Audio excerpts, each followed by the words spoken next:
Hey there kind people, it's me Eunbin. Welcome back to my review of Island 2. Episode 3 is all about the new round seesaw game, where the islanders will go against the islanders and the grounders will go against the grounders. The loser from the islander battle will drop out from the island and the winner from the ground will enter the island. This might sound all good, but what was the meaning of being an islander? If there were another round where the grounders winner team and the loser from the island would go against each other and the loser from that round will end up in ground, that would make sense. But now, other than getting comfort items, there is no extra benefit of being in island. If you lose, you will be in ground. If you win, you will be in island. However, team selection was epic in this round, so they can choose a person to partner up with like a duo. At first they thought it was just for fun, but nothing is for fun when you are part of a Mnet show. There are two songs, so there will be two teams and they can choose the same song as their partners, so they have to choose a different song, so they will be in a different team. They will compete against each other, and if they win, their partner will lose. That means they will go to the ground, and who knows, they might also get eliminated.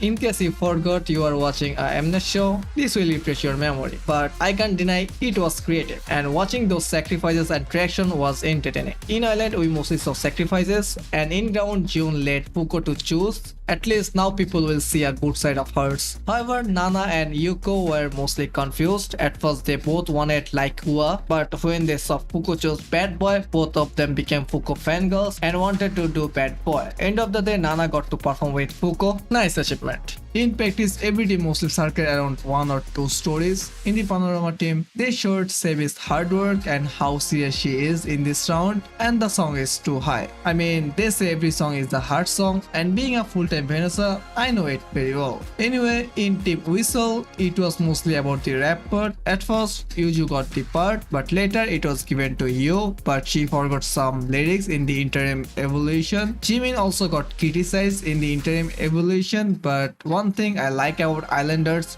they take every criticism seriously and work on it. In Team Bad Boys case, it was mostly about Fuko and her 5 fangirls, and of course her leadership. Also Yeon, she just lacked in skills, that's it. But they gave her a redemption arc, which was nice. In like Ua, they had Jiun, so she stole most of the screen time. As she became the leader for the first time, she was facing some difficulties. In today's episode, editors were really confused about what to do with her. Like, should they keep throwing shade on her or give her a good girl arc? Like today, they kept shading on her and it was about to reach the climax, but it calmed down all of a sudden. My friend Shinki's girlfriend used to say exact same thing to him, but that's not our concern. Let's move on to the performance. The first performance was Whistle. It was really irritating, not the performance, the editing. Mnet has a bad habit of adding too much of reaction, but last two episodes were bearable. But today, I lost it. Even when Yu's part was coming, they showed the whole backstory before continuing with her parts. I was confused, am I watching Island 2 or Demon Slayer? I can't judge fairly with all those unnecessary irritating reactions. That's why I watched the performance version where there is no reaction, and I will judge based on that. So it was basically a sexy version of Whistle. The choreography was great. I would not say it was super sexy, but some steps did catch attention. You did her rap well. Despite getting 2-3 seconds of lines, Yuju did amazing. Her expression was the key factor. Jimin was always great. I'm still waiting for that flashback. Sooner it will happen is better. However, I feel the ace of this performance was Sarah. We already saw she is a good dancer, but this time she also pulls off the vocal. Even being a big Jimin and Yuju stan, I couldn't take my eyes off her. The next performance was Panorama. They got a lot of praise from the judges, but for some reason, I couldn't feel that.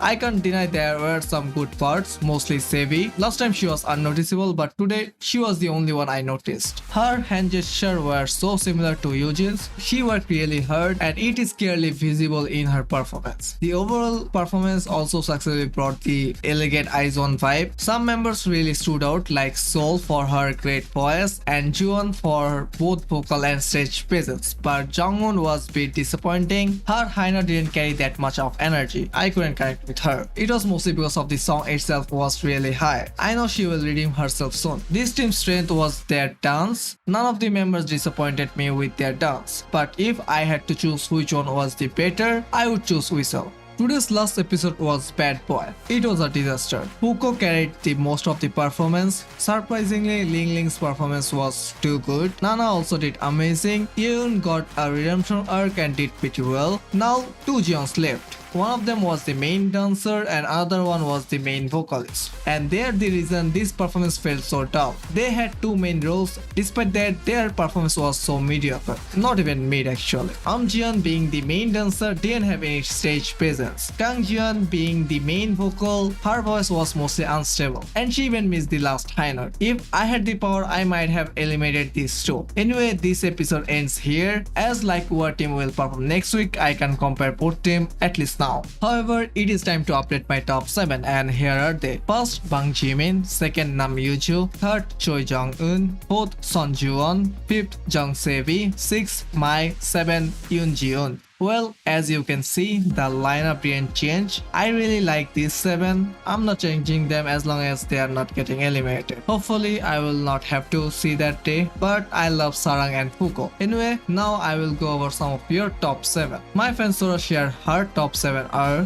first, my main dancer, for now, LOL. Second, Jimin, center. She proved herself today that she deserved that spot. Third, Jong-un, definitely the main vocal, no doubt. Fourth, Fuko. Fifth, Coco, other main dancer. 6th, Ling Ling, and 7th, Yuju, leader maybe. I guess if Fuko debuts, then she will be the leader, but again she is Japanese, so maybe they will have something like Kepler. Yuju is the leader and Fuko is the co-leader, but I want Jimin to be the leader. Imagine Jimin has debuted, then she met Alet in the music show, and finally Yuna and Jimin will meet again, but this time both as the leader of two groups. That will be epic, but so far she didn't get any chance to show her leadership qualities. Anyway, that's all for today. Also, I'm getting thousands of views, but you guys are not subscribing. Imagine all thousand of you have clicked that subscribe button. I didn't eat Kopiko for a long time. If you have subscribed, maybe I could. Okay, let's say if I get 1000 subscribers before Island 2 ends, I will color my hair. Any color you guys will pick. So first subscribe, then comment which color you want me to do. Okay, deal? Now I'm going to buy some Kopiko with loans, and you guys have an awesome life.